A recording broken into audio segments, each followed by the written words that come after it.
Hello అండి, welcome back to my channel. So ఒక government employee లైఫ్లో సర్వీస్ రిజిస్టర్ అనేది చాలా కీ రోల్ ప్లే చేస్తుందండి. సో దాంట్లో ఏమేమి ఎంట్రీస్ ఉండబోతున్నాయి, సర్వీస్ రిజిస్టర్ని ఎవరు ఫిల్ చేస్తారు, సో అది ఫిల్ చేసేటప్పుడు మన ప్రెజెన్స్ అనేది ఇంపార్టెంటా కాదా అనేది ఈ వీడియోలో అయితే తెలుసుకుందాము. వీడియో కనుక నచ్చినట్టయితే లైక్ అండ్ షేర్ చేయడం మర్చిపోకండి. మీరు కనుక నా ఛానల్ని ఇంకా సబ్స్క్రైబ్ చేయకపోతే ఛానల్ని అయితే సబ్స్క్రైబ్ చేయండి. చాలామంది వీడియోస్ని అయితే చూస్తున్నారండి, కానీ ఛానల్ని అయితే సబ్స్క్రైబ్ చేయట్లేదు. ప్లీజ్ అండి సబ్స్క్రైబ్ చేసేసుకోండి, సో దట్ నేను ఏమైనా వీడియో అప్లోడ్ చేస్తే మీకైతే నోటిఫికేషన్ వస్తుంది. సో ఒక ఎంప్లాయీ లైఫ్లో, గవర్నమెంట్ ఎంప్లాయీ లైఫ్లో సర్వీస్ రిజిస్టర్ అనేది చాలా ఇంపార్టెంట్ అండి. సో అది మన చిట్టాపద్దుల పుస్తకం లాంటిది. మన సర్వీస్ రిజిస్టర్లో ఏ డేట్కి ఏ ఇంపార్టెంట్ ఈవెంట్ అయ్యింది అనేది దాంట్లో మొత్తం క్లారిటీగా ఉంటుంది. సో పాజిటివ్స్ అనే కాదండి, దాంట్లో నెగటివ్స్ కూడా ఉంటాయి. యాక్చువల్గా సర్వీస్ రిజిస్టర్లో అసలు ఏమేమి ఉంటాయి అనేది మాత్రం మనం చూసేద్దాం. సో సర్వీస్ రిజిస్టర్ ఎక్కడ దొరుకుతుంది ఫస్ట్ చెప్తాను, అది మనం ఎవరికి హ్యాండ్ ఓవర్ చేయాలనేది చెప్తానండి. మన దగ్గరలోని ఏ పెద్ద స్టేషనరీ షాప్లో అయినా సర్వీస్ రిజిస్టర్ అనేది దొరుకుతుందండి. ఇట్ ఈజ్ మినిమం 600 to 900 రేంజ్లో వచ్చేస్తుంది అమౌంట్. కానీ సర్వీస్ రిజిస్టర్ మంచి క్వాలిటీ తీసుకోండి, ఎందుకంటే మనం సర్వీస్లో ఉన్నంత వరకు అది ఉంటుంది. సో దాన్ని తీసుకొని మంచిగా దాని మీద రేడియంతో కానీ నేమ్ రాయించుకోండి. సో మీది ఏ సొసైటీ అయితే ఆ society, for example tribal welfare అనుకోండి, TGTWR EIS గురుకులం అని రాయించుకోండి. నెక్స్ట్ మన డెసిగ్నేషన్ ఏంటి రాయించుకోండి అండి. రాయించుకున్న తర్వాత దాన్ని అయితే మనం ప్రిన్సిపల్కి హ్యాండ్ ఓవర్ చేయాలి. అది ప్రిన్సిపల్ త్రూ ఆఫీస్ స్టాఫ్, అంటే జూనియర్ అసిస్టెంట్ కానీ రికార్డ్ అసిస్టెంట్ కానీ వెళ్తుంది. లేదు అంటే ఒకసారి మీ దగ్గర అడిగి తెలుసుకోండి, అంటే ఒక్కొక్క కాలేజ్లో ఒక్కొక్క డిఫరెంట్ ఉంటవి రూల్స్ అనేవి. సో అక్కడి నుంచి అది ఫిల్ చేసేది అయితే ఆఫీస్ స్టాఫే అండి. కాకపోతే సర్వీస్ రిజిస్టర్ ఫిల్ చేసేటప్పుడు మనం దగ్గరుండి ఫిల్ చేయించుకోవాలి, ఎలాంటి మిస్టేక్స్ జరగకూడదు దాంట్లో మాత్రం. సో ఓకేనండి, ఒకేసారి కొంటాం సర్వీస్ మొత్తంలో కాబట్టి కొంచెం దాని మీద అమౌంట్ స్పేర్ చేసైనా మంచి సర్వీస్ రిజిస్టర్ తీసుకోండి. సో చాలామందికి అయితే మనకు సెంటిమెంట్ ఉన్న వాళ్ళు ఉంటారు కదా, మన మదర్ కానీ ఫాదర్ కానీ మన పార్ట్నర్ కానీ లేదా మీ బెస్ట్ ఫ్రెండ్స్ కానీ వాళ్ళైతే గిఫ్ట్ ఇవ్వడం జరుగుతుంది.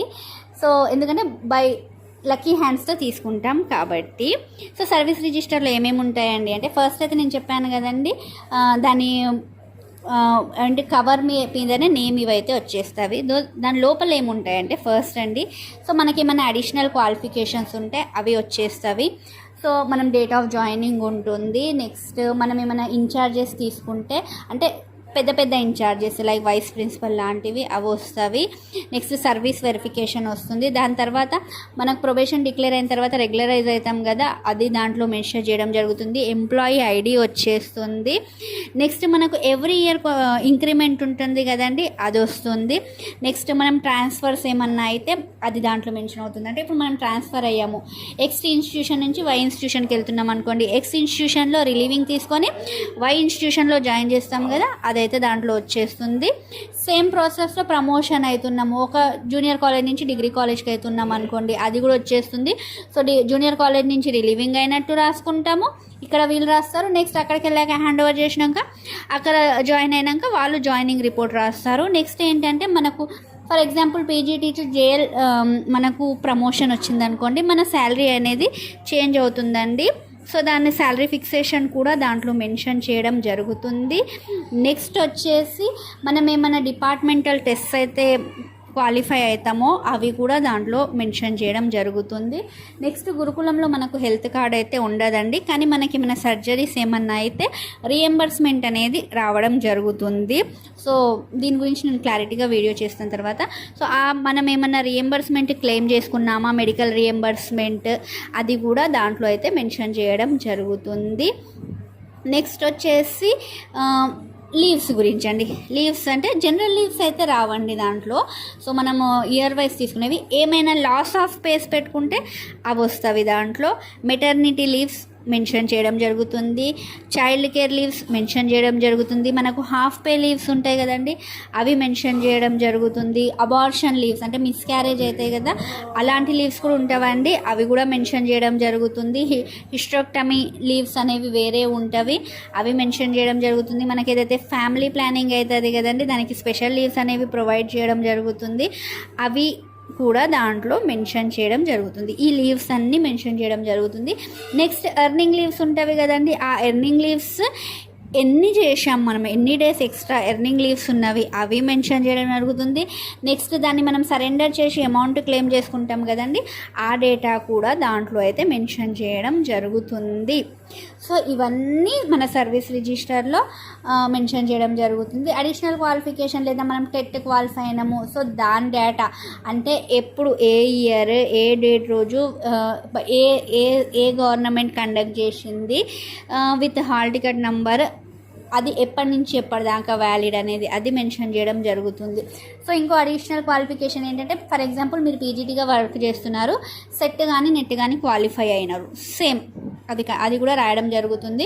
So UGC university grants commission conduct చేసిన నెట్ అనే ఎగ్జాము ఇప్పుడు ఈ టైంలో క్వాలిఫై అయినారు with this hall ticket number, ఇది ఇప్పటి నుంచి ఇప్పటి వరకు వ్యాలిడ్ అనేది, సో అది కూడా దాంట్లో క్లారిటీగా మెన్షన్ చేయడం జరుగుతుంది. నెక్స్ట్ చైల్డ్ కేర్ లీవ్స్ ఇవి అనుకోండి, ఎప్పటి నుంచి ఎప్పటి వరకు క్లెయిమ్ చేసుకున్నారు, సో దానికి సంబంధించిన ప్రూఫ్స్ ఏమన్నా ఉంటే అది కూడా రాయడం దాంట్లో అయితే క్లారిటీగా జరుగుతుందండి.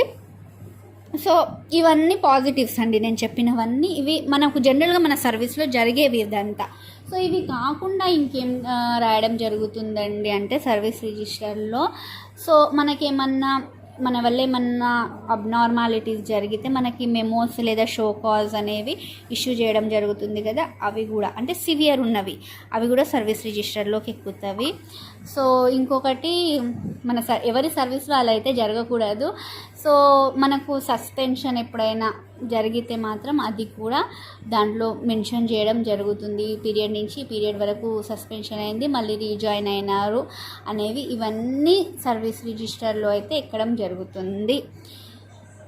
సో ఇదండి మనకు సర్వీస్ రిజిస్టర్ అనేది మన సర్వీస్ని రిప్రజెంట్ చేసే రకంగా ఉంటుంది. ఎవ్రీథింగ్ అనేది ఆఫీస్ స్టాఫ్ వాళ్ళే మెన్షన్ వాళ్ళే రాస్తారు సర్వీస్ రిజిస్టర్ అనేది. కాకపోతే మన వర్క్ ఏంటంటే service register up to date అయి ఉండిందా లేదా అనేది చెక్ చేసుకోవాలి. ఎందుకంటే ఇప్పుడు సడన్గా మనకు ట్రాన్స్ఫర్ కానీ ప్రమోషన్ కానీ వచ్చిందనుకోండి, అది 1 డేలో రాసేదైతే కాదండి. సో ఎప్పటికప్పుడు అప్డేషన్లో ఉండిందా లేదా అనేది మనం చెక్ చేసుకుంటూ ఉండాలి. ఎందుకంటే అది with the concern of principal ఉండాలి దాంట్లో, అండ్ రీజనల్ కోఆర్డినేటర్ ఉండాలి. మీకు జోనల్ కోఆర్డినేటర్స్ ఉన్నారు కొంతమంది సొసైటీకి, సో వాళ్ళ సిగ్నేచర్స్ కూడా ఉండడం జరుగుతుంది. సో దాన్ని జాగ్రత్తగా కాపాడుకోండి, ఏం మిస్టేక్స్ జరగకుండా అయితే రాయించుకోండి. ఒకవేళ మీరు అప్పుడు రాసేటప్పుడు ప్రెజెంట్స్తో లేకుండా తర్వాత మాత్రం చెక్ చేసుకోండి. సో ఇదండి నేను సర్వీస్ రిజిస్టర్ గురించి చెప్పాలనుకుంది. సో మార్కెట్లో ఎక్కడైనా దొరుకుతుంది, మీరు కొనేసి పెట్టుకోవచ్చు ఆల్రెడీ.